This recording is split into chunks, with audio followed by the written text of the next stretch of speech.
Conference championship is here. Oh shit! Sorry for the notifications.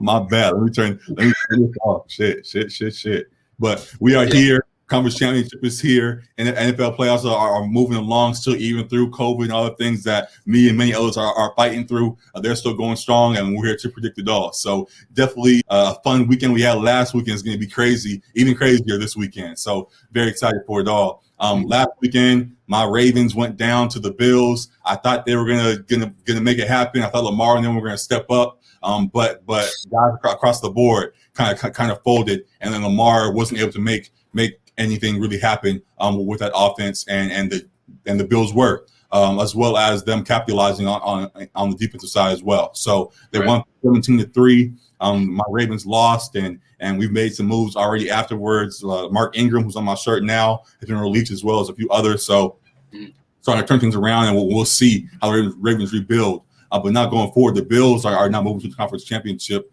are playing against the Chiefs, who look to look pretty good last weekend as well, holding off the Browns, even with Patrick Mahomes going down. So good things on that side. Then on the flip side, the Saints lost to the Bucks. I thought the Saints would go for the 3-peat. I thought Drew Brees would end on a better note, but going out last weekend to Tom Brady and Antonio Brown and those boys over in Tampa Bay, and sent him home early. So that happened, and Antonio Brown has injured his knee and will be out this upcoming weekend. Really? They're going to announce that today. Okay. Antonio Brown will be out as they go against the Packers, and the Packers looked real good against the Rams last weekend, holding them off and putting on a pretty impressive show, actually, winning 32-18, which to y'all that watched last episode was almost exactly my prediction. I predicted 31-21, something like that, and 32-18 was almost right on the nose. So yeah, the Rams put up a valiant effort, but came up short and are looking to turn things around going forward. But the Packers are here, and now we get the battle on one side of the old heads and the battle of the young guns on the rise, and it's going to be a fun one. So for both games, Alec, or where you want to start, how do you think this next weekend is going to go? I think both games should be very competitive. I think both games could go either way. I'm very much, as I've said previously on this podcast, I'm very much on the Chiefs back-to-back Super Bowl champions train. So I think it's the end of the road for Buffalo, although it's been a great run and first time back in the playoffs in 25 years. And Buffalo has had their struggles in the past of going to the Super Bowl 3 times and losing 3 times. And so it's been tough on those Buffalo fans. And it would be great for them to get back to the Super Bowl this year. Great for that Bills Mafia. But with the even a 75% to 100% healthy Patrick Mahomes, I don't see them beating the Chiefs.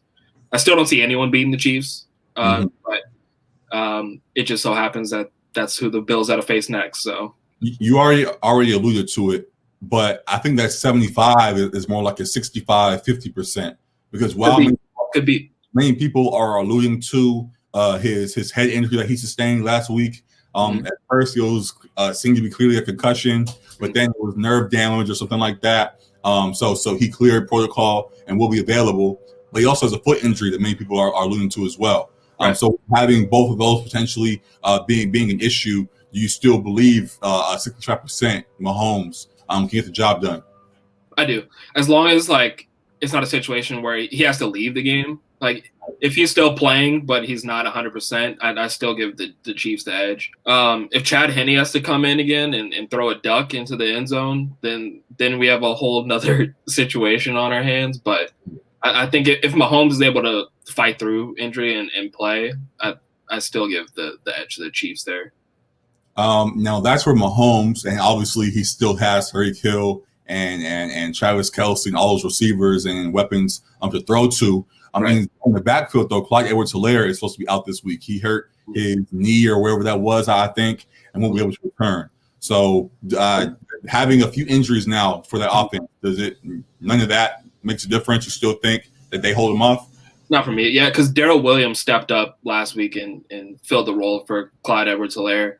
Yeah. Didn't see a whole lot of Le'Veon Bell. I think he's healthy too, but maybe it's just past his time in the league now. I would have thought that they'd try to employ him a little bit more in that offense, but Darrell Williams is the one who was the lead back for them last week, and he stepped up and did well. He did well in the Super Bowl as well last year too. Right. So I think they'll be fine in the backfield. As you said, they have the weapons in Kelsey and Tyreek and Robinson and Mecole Hardman. I think it's I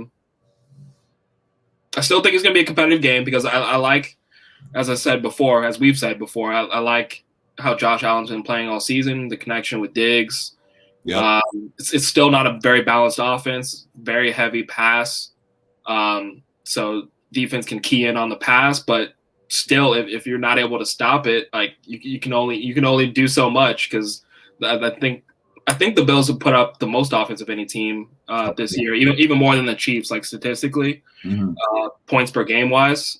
So even with teams knowing that they're going to be heavy pass, they've still been able to be successful. So I think it's still going to be a pretty competitive, probably high scoring game because neither defense is like locked down.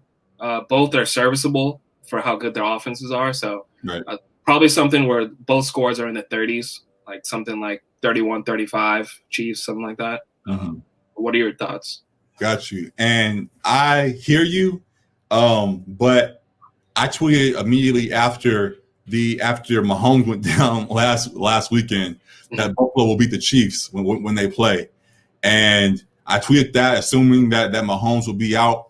And while I do have the ability to change that opinion, because now knowing that Mahomes is back, I'm actually going to stick with it. I'm going to say the Bills win this game.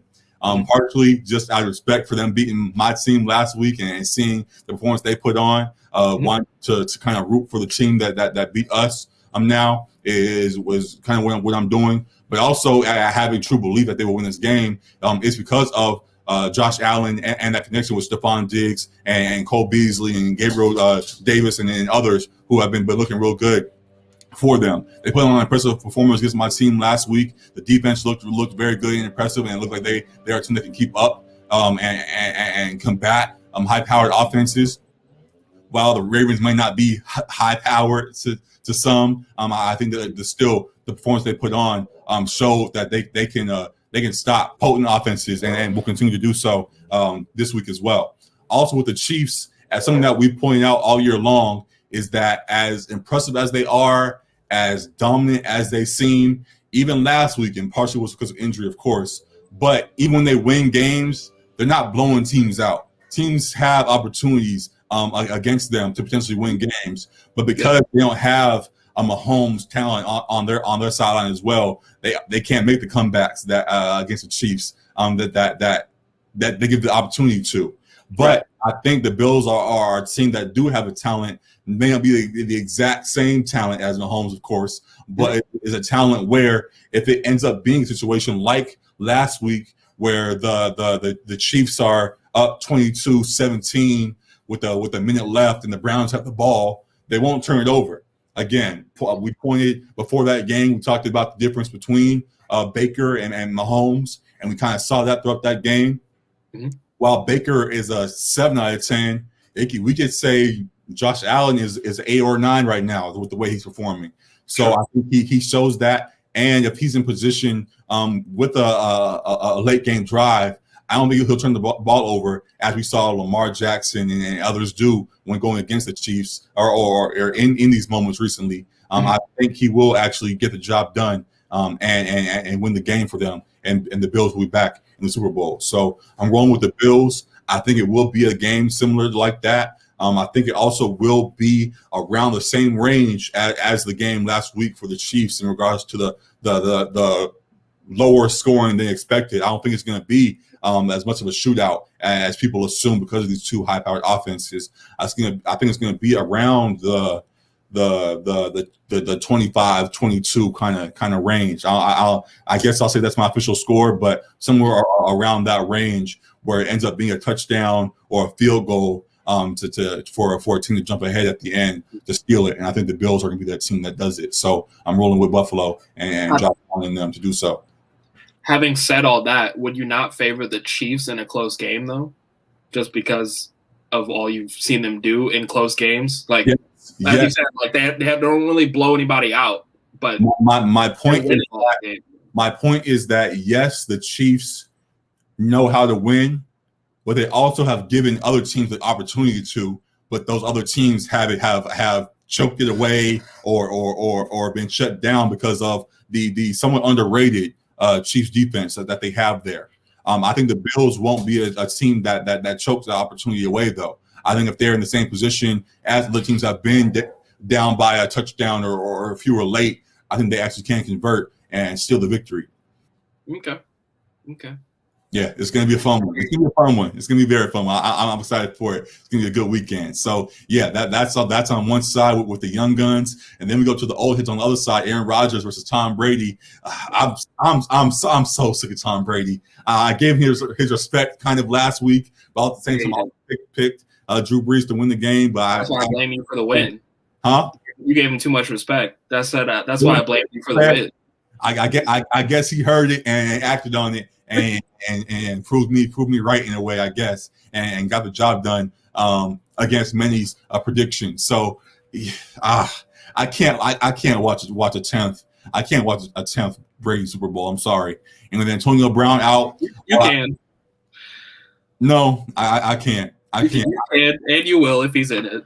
I won't. I turned that Patriots Rams game off early too. Like I sometimes that was a bad game. It was a bad game also, but Brady being in it didn't help either. So yeah, I'm not watching the 10th one. So I'm really hoping that bad man, as Stephen A. says, Aaron Rodgers shows out as he's been doing all year long. Like I said last week, he's on a mission, and the team is backing him in that and making that point. I think he continues that this week and shows up Tom Brady, though he seems to be determined to have another ring on his finger. So I'm rolling with the Packers in that. Also, quietly, their defense has been very impressive. I think they can combat the high-powered offense that the Buccaneers have, regardless if Antonio Brown is there, with Mike Evans still available, I believe, Chris Godwin and others, as well as that backfield for Fournette and Ronald Jones and whoever they throw back there. I think the Packers can actually slow that down enough for Aaron Rodgers to capitalize and get the victory. So I think it's going to be somewhere around I think this one actually may be somewhat of the shootout, actually, while I do think the Packers will slow them down enough, I guess, for Rodgers to get the win. I think it's going to be around the 35-31 kind of range. It's going to be close. I think I kind of predicted that for the Saints game as well with them. But another somewhat high-scoring game in which the Packers find a way to hold off the Bucs and seal the deal. So, yeah, I'm going with Rodgers. Yeah. I mean, all fair points. I think I'm rolling with Rodgers here too. It's tough to decisively say one or the other with these guys because both are so great. Yeah. I will say too, though, as great as Rodgers is, he got let off the hook a little bit last week in the Rams game. There was a couple balls that one went right through a defensive back's hands that could have been intercepted in the end zone. Also, I think that went right through receiver's hands. I think Lazard dropped one. And yeah, Lazard did drop one early too, as well too. It does happen. It does happen, but like, I don't know. Sometimes the glorification of these guys, I think, is like a little bit too much. As great as Rodgers is, very easily could have gone another way. If anyone's been glorified, it's Tom Brady. I know I'm talking both of them. I'm just talking Rodgers in that game because there were opportunities I saw for the Rams defense to take advantage, and the Rams defense did not play like they had been playing all season. Mm-hmm. And Rodgers, as great as he is with making adjustments at the line and things of that nature, we saw the clip where he kind of smirked like at the line of scrimmage where he saw the mismatch on the outside and was able to get that touchdown off that play. So not taken away from what he is. I just think that the Rams defense missed some opportunities to expose him in that game as well too. But he did, as you said, he put on a show in that game. And I think he does the same against the Buccaneers, because as well as they did against Drew Brees, I think Drew Brees doesn't have near the arm talent that Rodgers has at this point in his career. Go for it. I will bring this up too and ask this. We thought the same thing in the regular season when they play each other. You mean like that early week 6 game that they had? Whatever that was, when Rodgers and then went up 10-0 in the first quarter. Mm-hmm. Rodgers did his pumps, and then after that it was all downhill. Mm-hmm. I think the Bucs went on like a 30-something to nothing run, and something like they won big. They won by 20-something. Yeah, it was like 30-something to 10, I believe. I don't think the Packers scored after that. So, yeah. Does that influence anything at all? No, because I've also seen Jared Goff tear up their defense in the passing game in one of those Monday night games where they put up like 40-something points on them. Tear up who? The Buccaneers. The Buccaneers secondary. Mm-hmm. So I'm not. I kind of see those Drew Brees interceptions as an anomaly. You texted me during the game one of those that you could see was going to be an interception all the way. I agreed with that too. It was a very easy read for the DB to make on that play. And there was at least 2 of the 3 interceptions by Brees weren't good throws. Yeah. And I don't think Rodgers makes those kind of mistakes. And I think his arm talent, arm strength, and accuracy are a little bit better than Brees. Arm strength much better than Brees at this point.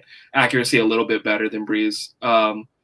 And I don't think that the Tampa Bay defense is able to exploit Rodgers as they were able to with Brees. I think they're going to struggle with Devontae Adams. Seems like regardless of the matchup, they scheme well enough to get him open and get him the ball. Mm-hmm. I think A.J. Dillon has stepped up in the run game for them. And Aaron Jones pulled off a big one that was kind of a momentum shifter in that game against the Rams as well, too. By the second half, he broke it like a 60-yard run. Yeah. Right. That was kind of a backbreaker. And so I like them, too, being at home. Rodgers has said he wanted a home NFC championship game as well, too. I like them there in the cold. A lot is made about the weather sometimes. Not a huge factor, but it's their home turf. So I give them a slight edge there. All that said, Brady is still – he's not the GOAT for me, but he's largely considered the GOAT by many people. So all that being said about the Packers, I could still see Brady somehow figuring out a way to win this game, especially if it's close at the end, because I do like Brady in close games in the fourth quarter. But I will go with the Packers and a slight edge here. Does the conspiracy theory of Tom Brady, the GOAT right now, passing the torch to Mahomes in the Super Bowl, that conspiracy theory worry you at all? And the idea conspiracy theory? And the idea I would like to see it, honestly. I would like to see Mahomes versus Brady, but I'd like to see Mahomes versus Rodgers as well, too. I want to see that much more. Yeah. Either one, but I think Mahomes is going to be that GOAT by the end of his career anyway, so I don't think it really matters who we get in that matchup. But I think I'll give the slight edge to Rodgers. I don't even really know score-wise. Maybe something like they put up 32 last game, so I guess something like 31-28. Okay. Packers. Yeah. I feel the difference. I like that. Yeah. It's going to be, like I said, it's going to be a crazy weekend. We're excited for it all. So, yeah, that's how we're rolling with both of those. Surely going to be tuned in for all of it. Like I said before, I'm going to be tuned in either way. I'm stuck in here for the moment. But, yeah, definitely excited for it all. I really hope we don't get another Tom Brady Super Bowl. I don't want to watch Tom Brady no more. I'm so sick of Tom. None of us like Brady except for, I guess, former Patriots fans and current Buccaneers fans, but we're still gonna watch if Brady's in the Super Bowl. Come on. I guess we'll talk about it. We'll see if it happens. I'm still picking the other way and hope that we don't. But yeah, and until then, we shall. One year I actually did the second Patriots Giants matchup. I didn't watch that second time they played. because I was like, this is the exact same Super Bowl. I know how this is gonna end. Yeah, exactly. See, so and he lost again. So right, exactly. So hopefully he loses another time if he does happen to get there. So yeah, definitely excited for this weekend. It's gonna be a very fun one. For the followers, I'll make sure you like, rate, review, subscribe, all that stuff for us. We appreciate all the love. Follow us online, IG at section.300, Twitter at section300 sports. We appreciate all the love. Let us know your picks in the comments. Let us know what you want to hear us talk about next and all that kind of stuff. We already have plenty of other things lined up, but we'd love to hear what interests you guys have. Also, let us know, and we'll be back for much more. So appreciate you guys, and we'll see you soon. We out of here, man. Sure. Peace.